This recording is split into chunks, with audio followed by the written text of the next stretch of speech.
Jasmine Angelique, and I am here with another video. So in this video, I'm actually doing like, it's probably going to be like more or less like a part 2 explanation on or a little bit of elaboration on what I talked about in my last video. So in my last video, if you guys watched, I hope you did. I hope you go back and check it out.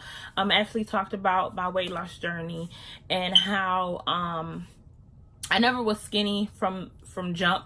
I was always like relatively thick. I had a lot of, carried most of my weight in my hips, my thighs, my butt, but it wasn't until I was 19 that I actually started like gaining weight.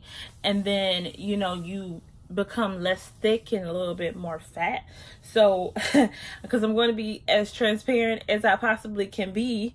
And so basically what day changed my life was March 28th, 2011.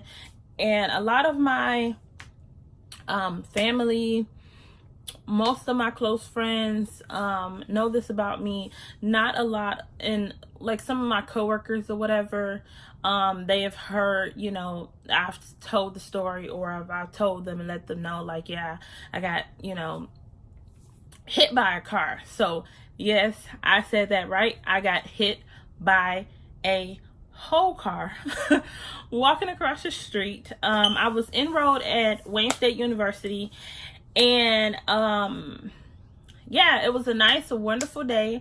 I still remember everything about that day, everything I had on, literally everything. Okay.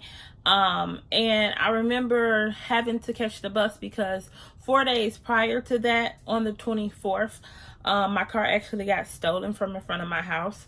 So I had to catch the bus to school. So my dad dropped me off at the bus stop, and I got off he dropped me off at the bus stop. So he gave me a couple of dollars, and I was supposed to go inside of the gas station and get some snacks, but I did not, because I was like, the bus was coming like really fast. So I was like, oh, well, I'm just gonna catch the bus now. So that was probably like I should have listened to my daddy, because if I did, I probably would have missed the bus. Possibly could have missed the chance of getting hit by a car, but you never know. It could have been worse. So anyways, I got off the bus, and I went to cross the street, and I got like halfway in the middle of the street, and then next thing you know, I was rolling over top of somebody's car and rolling on the ground, and I couldn't move. So I have contacts in now, but I wear glasses. So when I got hit, of course, my glasses flew off halfway across the street. The lady who hit me, she stopped for about, 2 minutes just to basically, she literally, and I do mean word for word, like, what do you want me to do? Like, and I'm like, ma'am, I want you to stay here and, give your information to the police.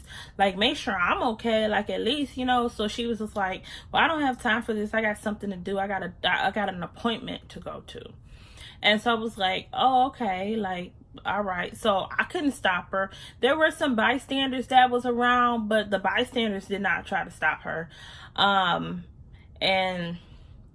that was basically it. She was able to drive off. I never got a license plate number. Nobody else tried to get a license plate number. So that just goes to show you, like, humanity, they suck at times. If that was like me being a bystander and seeing somebody get hit, and if I felt like I was in a safe enough position, I would probably stop with that person, but I can't expect anybody else to do the same thing, because, nobody is me, and I am nobody else. So the ambulance came. I went to the doctor. I got x-rayed. I didn't break anything, but I had a lot of like contusions and not lacerations, but contusions, and a lot of like bruising, and a lot of like blood under my knees, or around my knees, because yeah, because my knees were like really, really swollen, and then my ankles hurt, like, okay. So after my accident, like, I pretty much used the cane to get around. Half of the time I couldn't even like stand up for real to take a shower. I'll be in the shower, and like after like 5 minutes I would literally feel like I was about to faint, because I would be in so much pain. And even till this day I still experience like days or moments where I have just an unbelievable amount of pain. Because like prior to that, like I said, I wanted to join the police force. So, you know, I got really like down on myself, really depressed.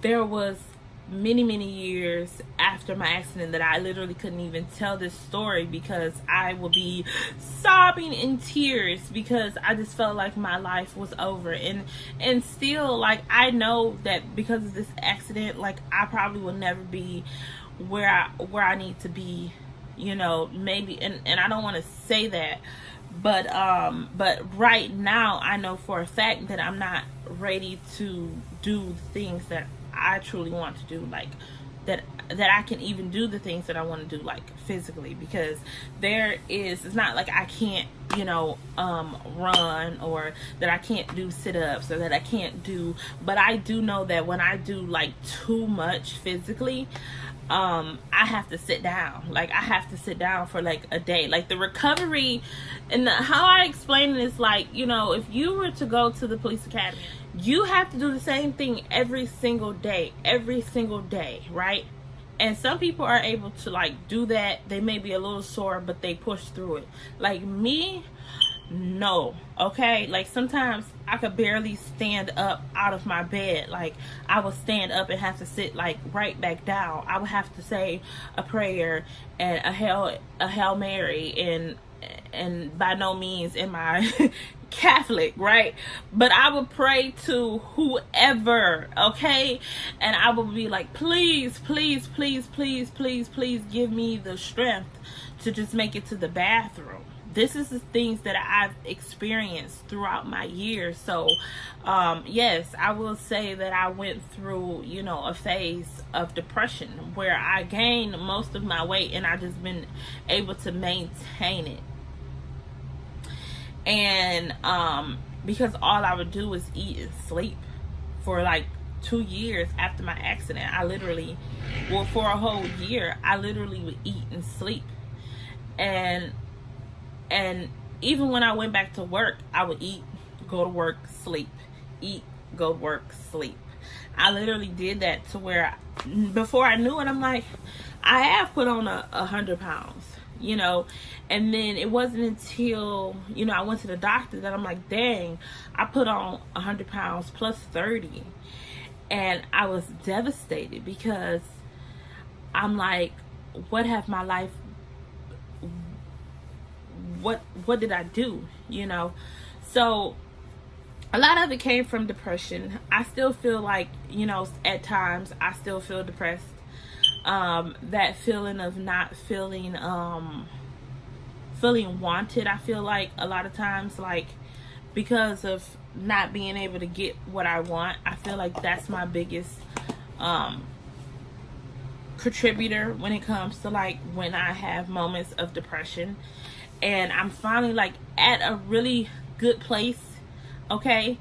I'm at such a good place, and I feel like a lot of it comes from just like ridding yourself from a lot of like the pain, ridding yourself from like the expectations of what you thought should be happening. Like, don't worry about what you thought should be here. Worry about what you have now, and worry about how you can build on that. Don't worry about, you know, what coulda, shoulda, woulda, whatever. Like, because every time it would set you up for failure, literally every single time, okay?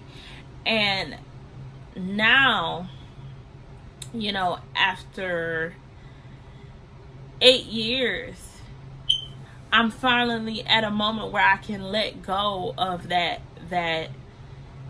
anger. I can let go of my car accident. I don't have to use, well, I had an accident as an excuse. Yeah, there are going to be things that I'm going to have to finesse. There's going to be things that I'm going to have to do differently. There's going to be, you know, things that I'm going to have to, like, you know, figure out a different way to do it. Like, I may not be able to do something this way. Well, I'm going to have to figure out a way to do it a different way. But not focusing on, well, I got hit by a car, that's why I'm overweight. No, I'm overweight because I ate too fucking much, and I didn't exercise, and I didn't do anything, and I ate and ate and ate, and I ate all the wrong things. You know, it's not even about what you eat. Well, it is about what you eat. It's about how much you eat. It's about, you know, a whole lot of things. I'm gonna end the video. If you have any questions, please feel free to leave a comment in the description box. If you have any advice on what you think I should do, if you want to talk, if you guys want to hear about how I've been managing my pain, please let me know. I will let you know some tips and tricks on how I manage my pain without, well, minimum amount of drugs as possible, but like actual like prescription medication. If you want to know how I manage my pain, please leave a comment in the comment box. So I'm back. So I forgot to tell everyone to like, comment, and subscribe. If you enjoyed this video, please go back and watch my how I lost 30 pounds as in / weight loss journey. So peace.